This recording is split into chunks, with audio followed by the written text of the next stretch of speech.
Welcome to Vermontitude, a collaborative effort between Great Eastern Radio, the Brattleboro Reformer, and BCTV to bring you the stories behind the stories on the topics you want to learn more about. Because there's always more, so there'll always be Vermontitude. Hosted by me, Peter Fish Case.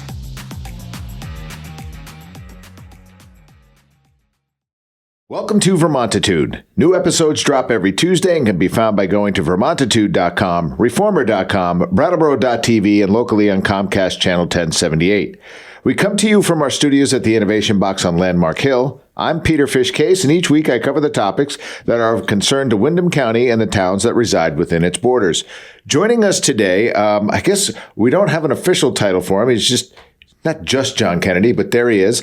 And I guess we're going to be talking a little bit about RTM, which is this thing that you've sort of taken under your wing and begun to work and have solicited some help around it and what that looks like to fill these positions.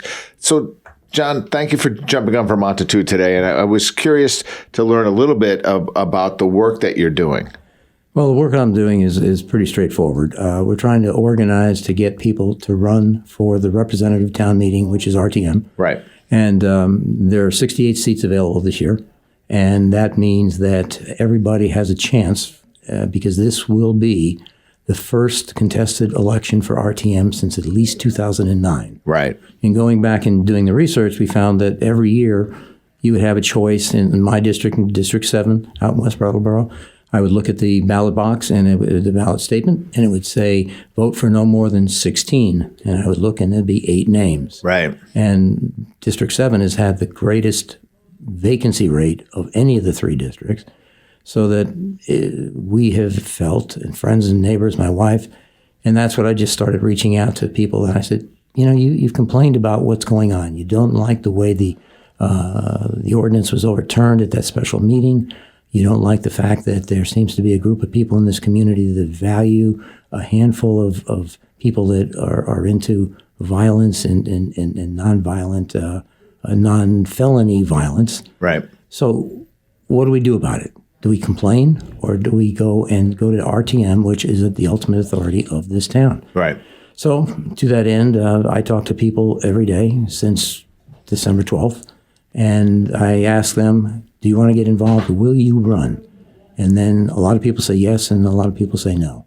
And it's more of an education thing than anything else, because what I found is that even people who were on the RTM a few years ago really don't understand the nuances. I've had a couple of people respond on Facebook saying, that's not how many members are voting for RTM. They don't really understand. And if a former member doesn't understand, how can the average person understand? Right. I will tell you that, and I say this a lot, that 2 things that democracy are for sure are confusing and not quick. Okay, so these are 2 of the things, and with the RTM thing, and I know we had Kate O'Connor, Peter Elwell, some guests on in the previous Vermontitude talking about their work to kind of rethink RTM.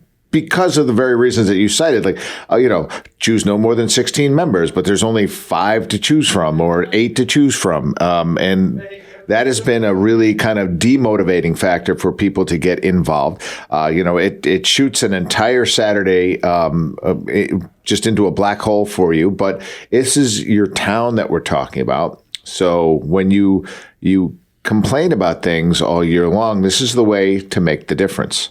Would you agree with that? Absolutely. It's the only way to make a difference, because, we can only ask the select board to do so much, because the town charter says that the select board will oversee the kind of day-to-day sort of thing and the staff. Right.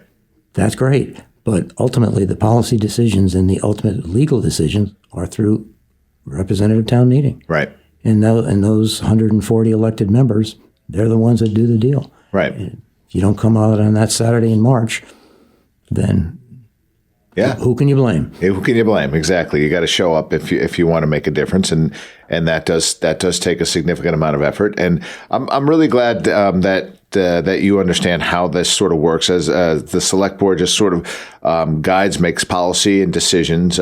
Big things like budgets, things like that are decided for at representative town meeting, and we know we've got sort of a big unwieldy budget that is being presented that's been reduced. But, have you been having conversations like that with regards to the budget with your folks? Yes, and no. Everybody seems to be concerned about the budget because they hear these numbers, 22%, and then now 12% or 10%. Everybody's concerned. What nobody really understands is how much is it actually going to be on my tax bill? Is it going to be $300, right. $400? And I think that it's part of the education system that it has to be discussed at RTM. Right. What I do hear, and the people that I'm talking to say that, for instance, number one, they want to maintain the police budget as the select board did, and defend the BRAT program, the Brattleboro Resource Activation Team, so that we have a downtown presence 24/7. What that means is that the progress that we've been making under the current police chief and the current program, that has been an improvement that people have seen in downtown. They've seen that because Chief Hardy has been very successful in moving resources around. This new budget will give us full funding for downtown, which allows her to keep full staff in the other parts of town where we have issues. We have one of the highest crime rates of violent crime. If we have the BRAT team downtown with backup downtown of sworn officers to take care of, I forget what that report they made in August, they called nuisance or disorders. That was the term they used, disorder. All of the type of thing, dealing with the mentally ill, dealing with people that are drunk and fighting, carrying on, and all of the things that a sworn officer takes time out of their schedule to run down violence and drug dealers, where you have now these unarmed officers with social workers embedded in the program, right, working directly under the supervision of sworn officers that can prevent a bad situation from escalating into a worse situation. Yeah, and I think that is key. It's sort of meeting people where they're at a little bit and trying to avoid these situations. I think one of the biggest things about the ordinance that I think that narrative got hijacked a little bit as to what it was meant to roll out. It wasn't meant to do anything in terms of, I think, criminalizing poverty was the biggest thing that was thrown out there, and it was not at all meant to do that. And as a person who has worked on behalf of people who are unhoused and people who are food insecure, that was never the intent of the ordinance. And but it got hijacked that way, and so here we sit. It was really truly meant just to address the things that you just spoke about. The behavior.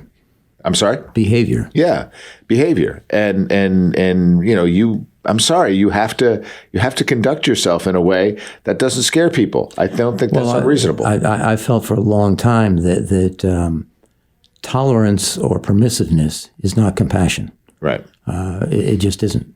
Because if you want to have compassion, you have to have compassion not for the 50 or so individuals that we're actually talking about based on the data. Right. But we have to have compassion for everybody in this town. We have to have the type of downtown that people feel comfortable in, that people can walk down the street and not have to be confronted with somebody carrying on and screaming or fighting and be worried that this might be the time that this person who has obvious problems escalates into a violence on me. Right. I think we have the obligation, and RTM has the obligation, to make sure that we provide a town to do that. And the current police budget with the BRAT program fully funded for downtown does that. Yeah. Well, it's important. I thank you for the work that you've been doing. It's brought, if nothing else, this whole thing has stimulated a conversation among a lot of different people. I would love to see this thing being moved a little bit more towards the center. I think that is, I think that's what this whole movement that I'll give you credit for kind of starting and undertaking. I know that you've gotten some others involved in it that are going to help you kind of pull this thing across because it's a heavy lift. There's a lot going on. Well, I can't do it by myself. And right. In fact, I've been starting to talk to Planet Hank. Yeah. And I know he's a controversial figure. And I know that some people are not sure where he's coming from. Well, I'm not sure where he's coming from either, but I do know on these issues that I'm talking about, he's right on the line with me. He supports the police. He's against this safe injection site for downtown Brattleboro. He's somebody that's now going to get involved, and if somebody is listening and they want to get involved and they want to support the things I'm doing, I urge them to get in touch with Planet Hank. You can go meet up with him on Facebook, or you can email him at planet.hank69@gmail. And he will help you talk you through the thing. But the most important thing you can do is go down to the town clerk and pull petitions for running for RTM. And if you don't do it yourself, then you have to get somebody else, because if we don't get people to run for RTM and represent the average center of the line people in Brattleboro, then we're going to just continue in the same downward spiral. And it's unfortunate, because I think we've turned the corner under Chief Hardy's direction and leadership. Yep. And she made the point back in September when she unveiled this BRAT program. She said it's going to cost money. But what you're doing in this town just is not working. And if we don't do anything, we're going to continue down the same trail that we've been going for the last 8 to 10 years. Right. Well, there's what's the old saying? Silence is compliance, right? And if you can be as loud as you want, but it might be time for you to step up. There are 1 year, 2 year, and 3 year seats available for RTM. And I would urge everybody to pull a petition for each. Okay. Because you can do that. You can get to 10 signatures. You have to do it within the next 2 weeks. Yeah. Because everything is due 2 weeks from today at 5 p.m. The clerk's office is right down there in the administration building. They're very helpful. Go ahead, pull a petition, call Planet Hank, ask how can you do. And also, they're running a petition that will ask the town to be able to vote on a safe injection site. Does the town want a drug safe injection site in this town? Yes or no? Hank can show you how to get to the people that are sending this petition around, and the timeline on that is short as well. Right. I'll also put my name in the ring there. If you have any questions about that, you can reach out to me. All my information's on the town website. I'm happy to help through that. Talk to Hillary, our town clerk.